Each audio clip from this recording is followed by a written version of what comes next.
Chapter 1, God and the Infinite. 1. What is God? God is the supreme intelligence, the first cause of all things. 19:2. What is meant by the infinite? That which has neither beginning nor end, the unknown. All which is unknown is infinite. 3. Could we say that God is the infinite? That would be an incomplete definition. Human speech is too impoverished and insufficient to define that which transcends human intelligence. God is infinite in divine perfection, but the infinite itself is an abstract concept. Thus, to say that God is the infinite is to replace the *19. The passages placed between quotation marks after each question are the replies made by the spirits. We have distinguished by smaller type the occasional remarks and developments added by the author whenever they might otherwise be confused with the spirit's replies. When the author's remarks take up an entire section or more, ordinary type is used, since no confusion could occur. Thing itself with one of its attributes. It is to define something that is unknown by referring to something else that is equally unknown. Proofs of the existence of God. 4. Where may we find proof for the existence of God? In an axiom you apply to all your sciences. There is no effect without a cause. If you would search for the cause of whatever is not the work of human beings, then reason will answer your question. To believe in God, we need only to behold the works of creation. The universe exists, therefore, it must have a cause. To doubt God's existence would be to deny that every effect has a cause and to believe that something could have resulted from nothingness. 5. All human beings have within them the intuitive sentiment of God's existence. What can we conclude from this? That God exists. Otherwise, where would such a sentiment come from if it were not based on something real? This is an application of the principle that there is no effect without a cause. 6. Mightn't our inner sentiment about the existence of God be the result of education and the product of acquired ideas? If that were the case, why would members of your primitive cultures have this intuition? If the sentiment of the existence of a supreme being were only the product of education,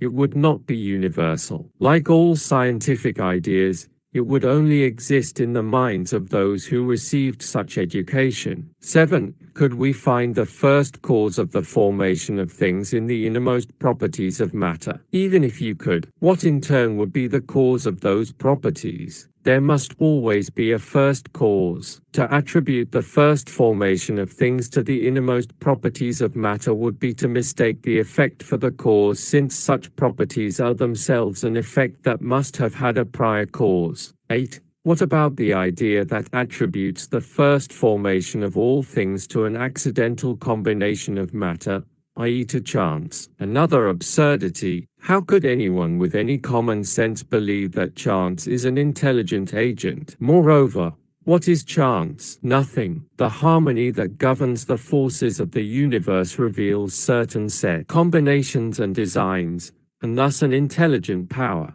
To attribute the first formation of things to chance would be nonsense, because chance is blind and cannot produce intelligent results. An intelligent chance would no longer be chance. 9. Where may we see in the first cause a supreme intelligence, superior to all other intelligences? You have a proverb that says, "The workman is known by his work." So, look at the work and you will find the workman. Pride is what creates disbelief. Human pride believes in nothing above itself, and that is why people think they are so powerful. Poor beings. A mere breath from God could blow them over. We judge the power of an intelligence by its works. Since no human being could create what nature produces, it is obvious that the first cause must be an intelligence superior to humankind. Whatever may be the marvels accomplished by human intelligence, such intelligence itself must have a cause.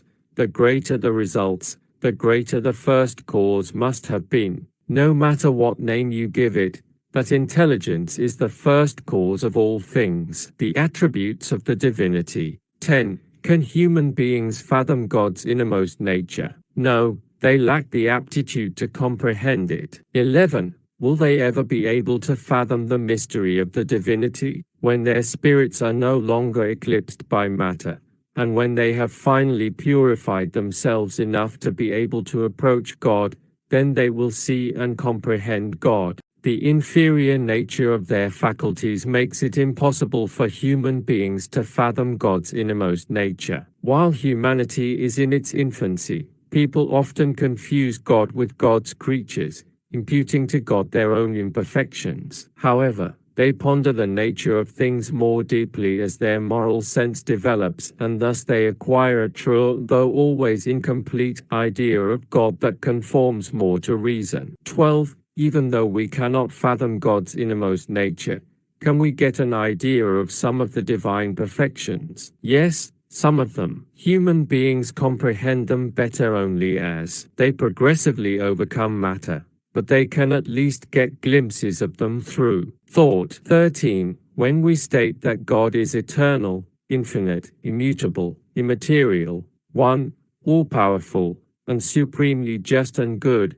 don't we have a complete idea of God's attributes? From your own point of view, yes, because you believe that in so stating them you therefore have named all of them. Nevertheless, you should understand that there are things that transcend the intelligence of the most intelligent person, things your language cannot define, because it is limited to your ideas and sensations. Your reason tells you that God must be perfect in those attributes to the nth degree, for if God lacked any of them or was not perfect in them to the nth degree, God would not be superior to everything else, and thus would not be God. In order to be superior to everything else, God must not be subject to any change and must not be imperfect in any way imaginable. God is eternal. If God had had a beginning, then either God would have had to have sprung from nothing or would have had to have been created by a being that existed previously.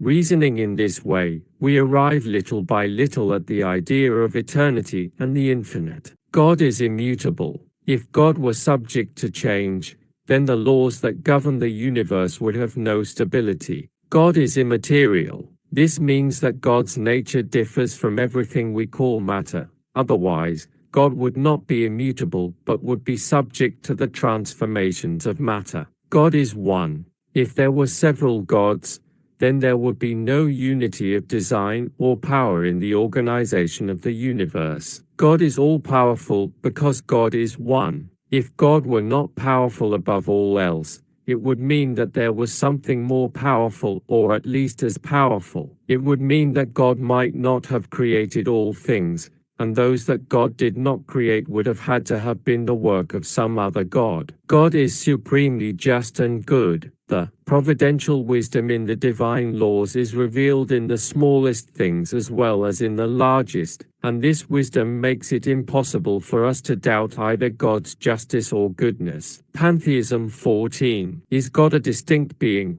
or as some believe, the result of all the combined forces and intelligences of the universe? If the latter were the case, God per se would not exist because God would be an effect and not a cause. God cannot be both cause and effect at the same time. You cannot doubt that God exists, and that is the point that matters. Believe me and do not try to go any farther. Do not get lost in a maze from which you will not be able to exit. Trying to go farther will not make you any better. Instead, it will probably just add to your pride by leading you to imagine that you understand something when you actually understand nothing at all. Therefore, put all theories aside regarding the matter. You have much more important things to be concerned about, beginning with yourselves. Study your own imperfections in order to get rid of them. That will be far more useful to you than trying to penetrate the impenetrable. 15. What should we think of the opinion holding that all the bodies in nature, all the beings and globes in the universe are components of the divinity, and taken all together comprise the divinity itself, i.e. the pantheistic doctrine? Since humans are unable to make themselves God, they would like to at least be a part of God. 16. Adherents of this theory claim that it demonstrates some of God's attributes. Since there are an infinite number of worlds, then God is infinite. Since a void or absolute nothingness is nowhere, then God is everywhere. God being everywhere, because everything is an integral component of God, God infuses all the phenomena of nature with God's intelligence. What can refute this viewpoint? Reason. Reflect on it carefully and you will have no difficulty in seeing how absurd it is. The pantheistic doctrine views God as a material being, who, even though possessed of supreme intelligence, is nevertheless only a larger version of us. Furthermore, since matter is continually changing, then God would have no stability and would be subject to all the changes and all the needs of humanity. God would thus lack one of the essential attributes of the divinity, immutability. The properties of matter cannot be linked to the idea of God without impairing how we think about God, and all the subtleties of sophistry will never be able to solve the issue of God's innermost nature. We do not know all that God is, but we do know what God cannot fail to be. Pantheism contradicts the most essential divine properties by confusing the creator with the creature. It is like regarding an ingenious machine as being an integral component of the machinist who invented it. God's intelligence is revealed in God's works, just like an artist's is revealed in his or her paintings. But God's works are no more actually God than the painting is the artist who conceived and painted it. On Saturdays, a new part of the Book of Spirits. Subscribe to our channel. Collaborate with our social works.